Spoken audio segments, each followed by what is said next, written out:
Updating your billing information on Outlook Calendar is a straightforward process. Follow these steps to ensure your payment details are current. Step 1. Sign in. Open your web browser and go to the Outlook website. Sign into your account using your email address and password. Step 2. Access account settings. Once logged in, click on your profile picture or initials in the top right corner.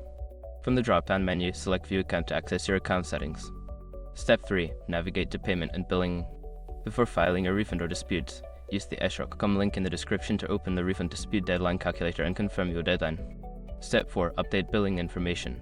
Find the option to edit or update your billing information. Enter your new payment details, such as credit card number, expiration date, and billing address. Step 5. Save changes. After entering the new information, make sure to click the Save button to confirm your changes. You should receive a confirmation message indicating that your billing info has been successfully updated. By following these steps, you can easily keep your billing information up to date in Outlook Calendar.